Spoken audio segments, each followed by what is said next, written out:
Arjun Rathi, and I'll be sharing some of the processes that I've been using through the various fields of the practice which I've just started out. I graduated in 2010 and I just started my own design practice about 4 months back. It's my first experiment on my own, and I'll share some of the processes I've been sharing in my projects. Now, I love traveling as such, and I use photography as a very good tool to view spaces. And the whole idea of shooting with film and slow exposures and blurs is it gives you a very different perspective of the space you're traveling to. And that's like one of the qualities I try and bring into my projects through these photographs. It's almost like you're using the whole camera as a tool to lie. This was on a single roll of film where I shot this one panorama, and it's kind of like different landscapes at like different aspects of that one marina where I shot, where it looks like one photograph at different times.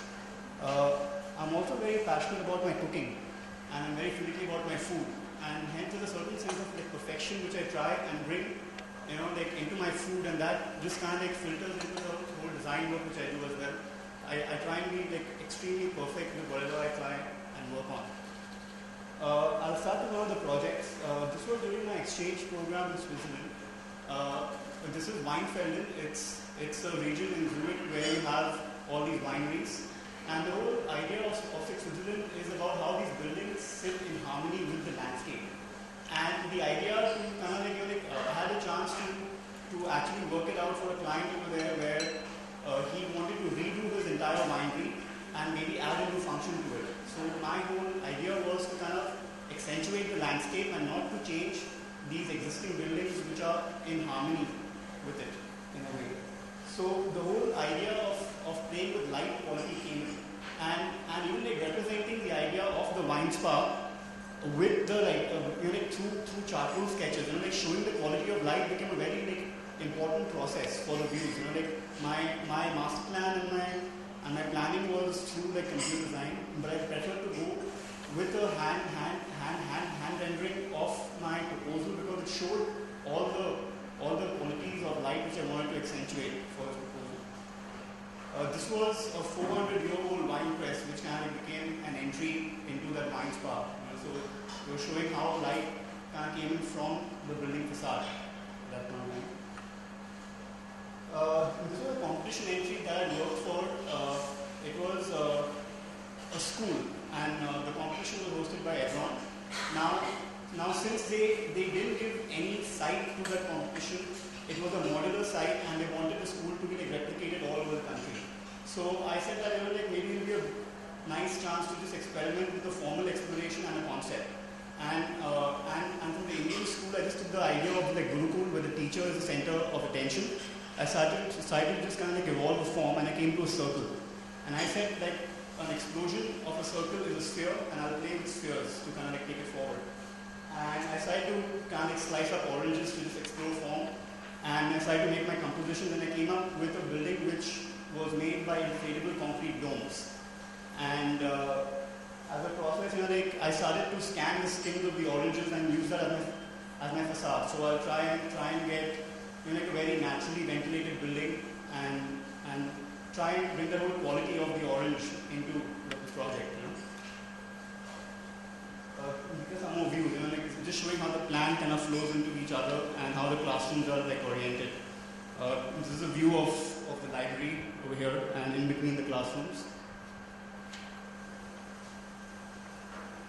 This was the whole proposal that I just recently worked on.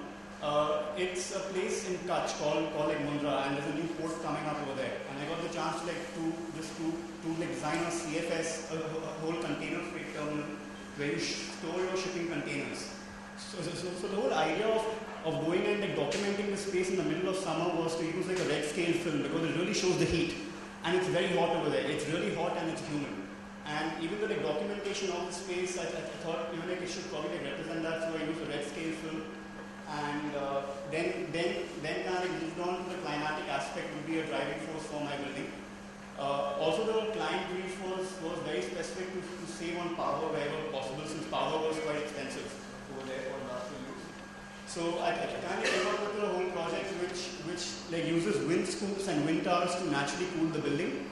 And I've also used that's like locally available from Ahmedabad by the using the rat trap bond, which traps air in between the brick walls, so that insulates the building.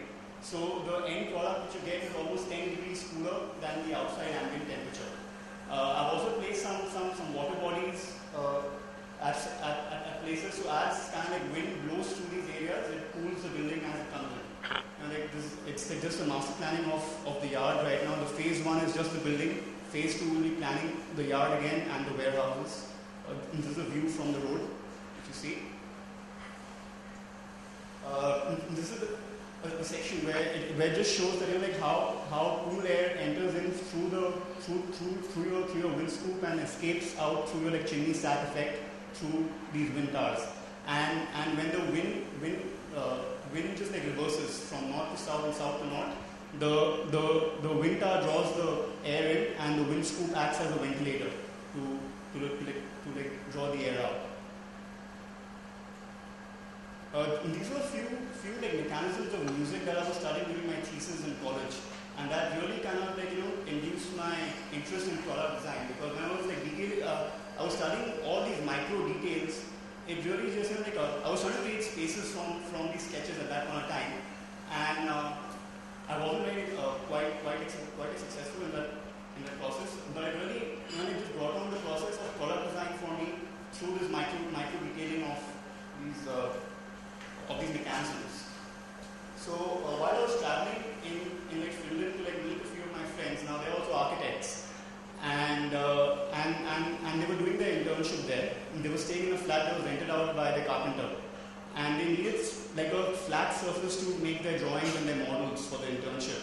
And they didn't have a table in their house over there, so their carpenter gave them a broken fridge door, and that kind of like inspired me when I came back that I can probably make a piece of furniture from that concept. So while I was traveling Nal Bazaar, it's a place where you can buy a scrapped up government car to almost anything. If you really look hard enough. And I found this lovely door, this really old vintage Kelvinator door, and I just restored it to its original color, and I made a coffee table out of it. I've used the condenser coil with the fridge for the support over there. These are some more images of that table.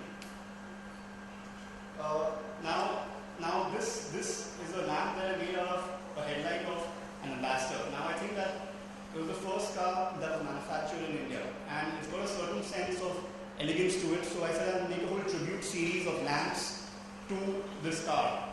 And again, the whole process where I followed of this was now, in terms of product design, I've not had any formal training. So I worked with a metal worker for 8 months at a workshop. I used to go there 3 hours every weekend, just learn the processes from him. So I knew what the whole material of like metal is possible, or like what it can do. So my entire process of like designing the lamp was sketched out at the workshop on these chalkboards.